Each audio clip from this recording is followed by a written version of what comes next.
प्रभु तेरी वाणी जीवन की रोटी, नैनों की ज्योति अंधेरा मिटाती।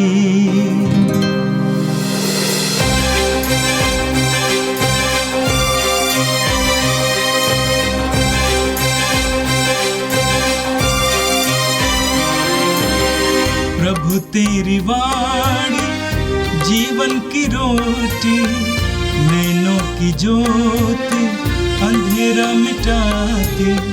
प्रभु तेरी वाणी जीवन की रोटी, नैनों की ज्योति अंधेरा मिटाती।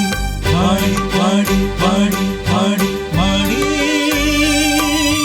पवित्र है, शाश्वत है, जीवन का मन्ना है। 2 अगस्त शुक्रवार। पहला पाठ नबी यिर्मयाह का ग्रंथ, अध्याय 26, पद संख्याएं 1 से 9। योशिय्याह के पुत्र यूदा के राजा यहोयाकीम के शासन काल के प्रारंभ में यिर्मयाह को प्रभु की यह वाणी सुनाई पड़ी। प्रभु यह कहता है, प्रभु के मंदिर के प्रांगण में खड़ा होकर यूदा के सब नगरों के निवासियों को संबोधित करो जो वहाँ आराधना करने आते हैं। जो कुछ मैं तुम्हें बताऊंगा यह सब उन्हें सुनाओगे, एक शब्द भी नहीं छोड़ोगे। हो सकता है कि वे सुने और अपना कुमार्ग छोड़कर मेरे पास लौट आए।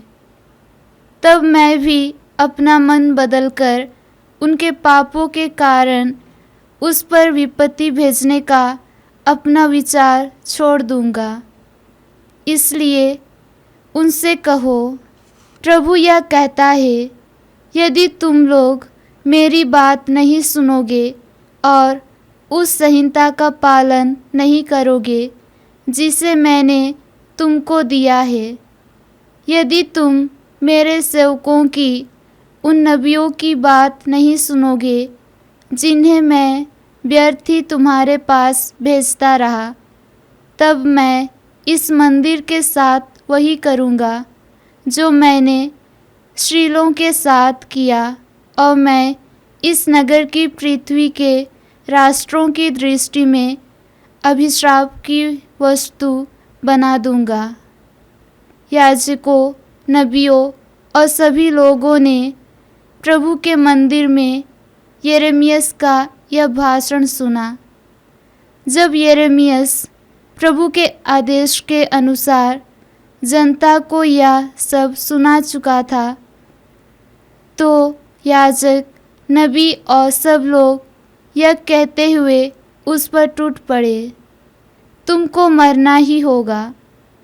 तुमने क्यों प्रभु के नाम पर भविष्यवाणी की है कि यह मंदिर शीलोह के सदृश और यह नगर एक निर्जन खंडार हो जाएगा।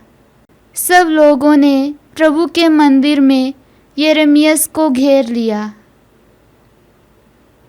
यह प्रभु की वाणी है। संत मत्ती के अनुसार पवित्र सुसमाचार अध्याय 13 वाक्य 54 से 58 तक। वे अपने नगर आए जहां वे लोगों को उनके सभागृह में शिक्षा देते थे। वे अचंभे में पढ़कर कहते थे, इसे ये ज्ञान और ये सामर्थ्य कहां से मिला?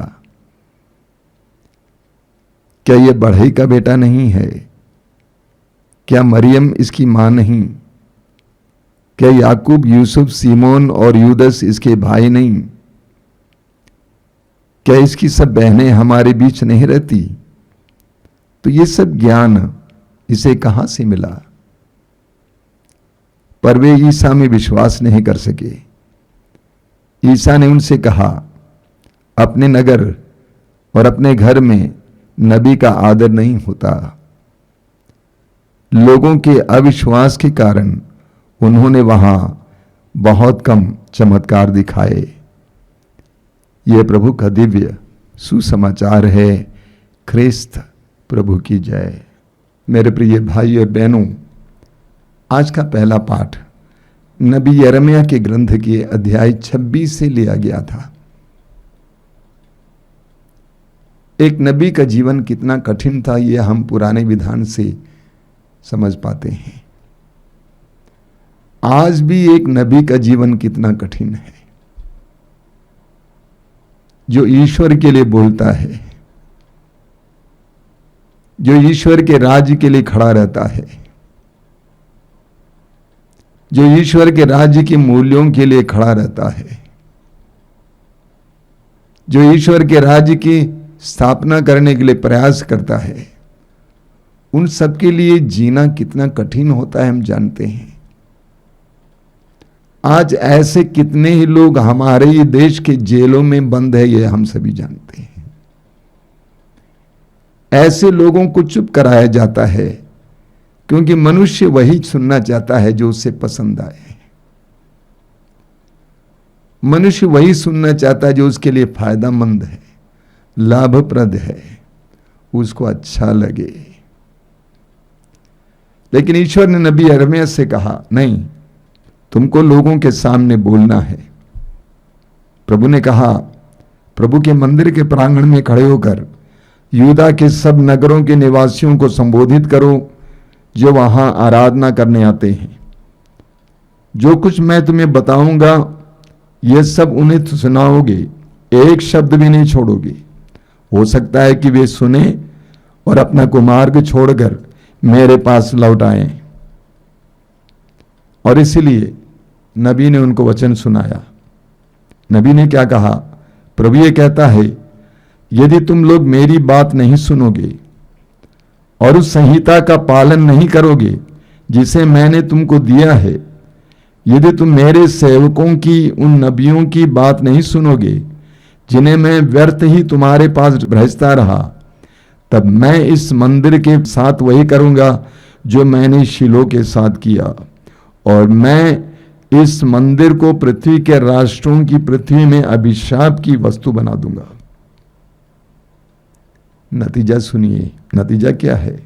याजकों, नबियों और सभी लोगों ने प्रभु के मंदिर में यिर्मयाह का ये भाषण सुना। जब यिर्मयाह प्रभु के आदेश के अनुसार जनता को ये बात सुना चुका था, तो याजक, नबी और सभी लोग ये कहते हुए उस पर टूट पड़े, तुमको मरना ही होगा। तुमने क्यों प्रभु के नाम पर भविष्यवाणी की है कि ये मंदिर शीलो के सदृश और ये नगर एक निर्जन खंडहर हो जाएगा। सब लोगों ने प्रभु के मंदिर में यिर्मयाह को घेर लिया। कितनी दर्दनाक बात है। हमारे भविष्य को जानने वाले, हमारे भविष्य के लिए अच्छा एक निर्णय रखने वाले, वही ईश्वर हमें संबोधित करता है। जिस ईश्वर ने इस्राएली जनता को बनाया, गढ़ा, संभाला, वही ईश्वर उस जनता को संबोधित करता है। लेकिन जनता ने क्या किया? जनता ने उस नबी को जिसके द्वारा ईश्वर बोला पकड़ लिया, क्योंकि वे नहीं चाहते थे कि वे वो बात सुने जो उनको पसंद ना आवे। आज भी ये होता है, ये होते रहता है। हमारे समाज में, कलीसिया में, हम जहाँ कहीं भी उठते बैठते हैं वहाँ पर हम देखते हैं उन लोगों को दबाया जाता है, दबोचा जाता है, उनकी आवाज़ को बंद किया जाता है, जो न्याय के लिए, सत्य के लिए, प्रेम के लिए, शांति के लिए, ईश्वर के राज्य के लिए बोलने के लिए खड़े होते हैं। और इसीलिए हमें आश्चर्यचकित होने की आवश्यकता नहीं है। ये सदियों से ऐसा ही होता आ रहा है। आज का सुसमाचार मत्ती के सुसमाचार की अध्याय 13 से लिया गया था। आज के सुसमाचार में भी हम कुछ ऐसी ही घटना के बारे में सुनते हैं। वचन में लिखा हुआ है, वे अपने नगर आए जहां वे लोगों को उनके सभागृह में शिक्षा देते थे। प्रभु यीशु नाजरी थे, उनके पिता नाजरत के रहने वाले थे, उनकी माँ नाजरत के रहने वाली थी, उनका घर नाजरत में था, इसीलिए यीशु को यीशु नाजरी कहा गया था। यह सत्य है कि प्रभु यीशु का जन्म बेतलहम में हुआ, उसके बाद कुछ साल तक वे मिस्र देश में पाले गए, लेकिन बाद में वे नाजरत लाए गए और नाजरत में ही पले बढ़े। लेकिन जब वो सुसमाचार का प्रसार का कार्य शुरू किए, उन्होंने नाजरत को छोड़ दिया और कफरनाउम में रहना शुरू किया। लेकिन बीच बीच में वे नाजरत जाया करते थे। अब हम देखते हैं कि प्रभु यीशु नाजरत के सभागृह में शिक्षा दे रहे थे। लोग अचंभे में पढ़कर कहते थे कि इसे ये ज्ञान और ये सामर्थ्य कहां से मिला।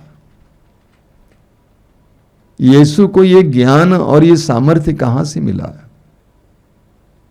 यीशु के शिष्यों को मालूम था, उनके पिता से मिला, ईश्वर से मिला। वे इस बात को स्वीकार करने को तैयार नहीं थे। वे कहते थे, क्या यह बढ़ई का बेटा नहीं है? इसको तो हम जानते हैं, ये तो यूसुफ का बेटा है, यूसुफ बढ़ई है। उस जमाने में बढ़ई समाज में कोई विशेष स्थान नहीं था, तुच्छ था। बढ़ई का बेटा है। क्या मरियम इसकी मां नहीं? क्या याकूब, यूसुफ, सीमोन और यूदस इसके भाई नहीं? चचेरे ममेरे भाई रहे होंगे। क्या इसकी सब बहनें हमारे बीच नहीं रहती? हम इसको जानते हैं, इसके बचपन से हम जानते हैं, ये यहीं पे पला बढ़ा है, इसको ये ज्ञान कहां से मिला? तो प्रभु यीशु ने क्या जवाब दिया? प्रभु ने कहा कि ईसा ने उनसे कहा, अपने नगर और अपने घर में नबी का आदर नहीं होता। एक सच्चाई है, क्योंकि लोग उतना ही देखते हैं जितना उनकी नजरों ने देखा है। उन्होंने देखा कि यीशु वहां पर पला बढ़ा था, छोटा कपड़ा पहनकर घूमता था, बड़ा हो गया, ये सब जानते थे वे लोग यीशु के अंदर कार्य कर रहे पवित्र आत्मा को और ईश्वर को देखने के लिए कमजोर पड़ गए, वे समझ नहीं पा रहे थे। एक बहुत जबरदस्त बात अंत में दी गई है, लोगों के अविश्वास के कारण उन्होंने वहां बहुत कम चमत्कार दिखाए। सुसमाचार में चारों ओर हम पढ़ते हैं कि प्रभु यीशु उनके चमत्कारी कार्यों के लिए प्रसिद्ध थे। उस जमाने में यीशु को एक चमत्कारी व्यक्ति लोग मानते थे। रोगियों को चंगा करना, अबदूतग्रस्तों को छुटकारा देना, 5 रोटियों से 5,000 से भी ज्यादा लोगों को खिलाना, जल को अंगूरी में परिवर्तित करना, पानी पर चलना, आंधी को शांत करना, मुर्दों को जिलाना। प्रभु यीशु बड़े बड़े चमत्कार और चिन्ह प्रकट करते थे। इब्रानियों के पत्र के अध्याय 11 वाक्य 6 में हम पढ़ते हैं, विश्वास के अभाव में कोई भी ईश्वर का कृपा पात्र नहीं बन सकता है। विश्वास के अभाव में कोई भी ईश्वर का कृपा पात्र नहीं बन सकता है। पूरे सुसमाचारों में हम पढ़ते हैं कि जहां कहीं भी लोगों ने यीशु पर विश्वास प्रकट किया, वहां पर जवाब के रूप में चमत्कार उनको देखने को मिला। लेकिन जहां कहीं भी लोगों ने विश्वास नहीं किया, वहां कोई चमत्कार भी नहीं हुआ। यह सत्य आज भी है। कई लोग हमारे आश्रम में आते हैं और जब हर रविवार को और बड़े शनिवार को, सेकंड सैटरडे को भीड़ को मंच पर चढ़ते हुए देखते हैं साक्ष्य सुनाने के लिए, तो लोग बोलते हैं कि इनके जीवन में इतना सारा चमत्कार होता है। जरूर होता है। सबसे आवश्यक बात है विश्वास। प्रेरित चरित्र में हम पढ़ते हैं कि जब पौलुस लुस्त्रा गए, वहां पर वचन सुना रहे थे और पौलुस ने एक लंगड़े व्यक्ति को देखा और पौलुस ने देखा कि उसके अंदर विश्वास, चंगा होने लायक विश्वास है। इसीलिए पौलुस ने उससे कहा कि उठ खड़े हो जाओ, चलो फिरो, और वो चंगा हुआ। लोग बड़े विश्वास के साथ यीशु के चारों ओर इकट्ठे होते थे।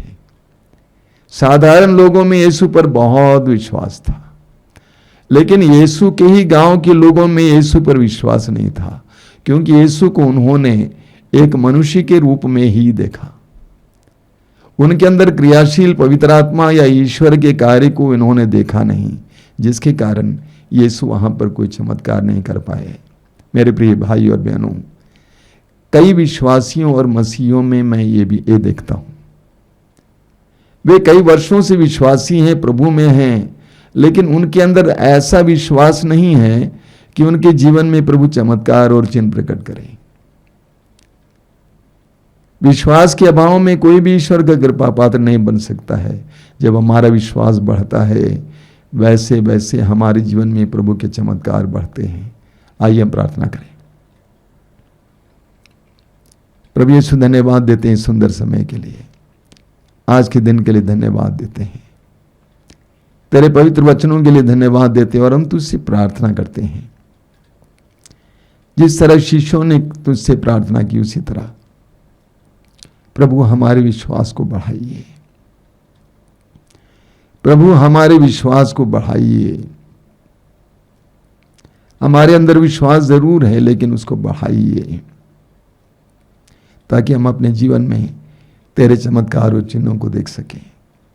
ये प्रभु यीशु, इन वचनों को सुनने वाले मेरे भाई बहनों को आशीर्वाद देना। आज का पूरा दिन उनके लिए कृपा का दिन बने। आमीन। प्रभु तेरी वाणी जीवन की रोटी, नैनों की ज्योति अंधेरा मिटाती, वाणी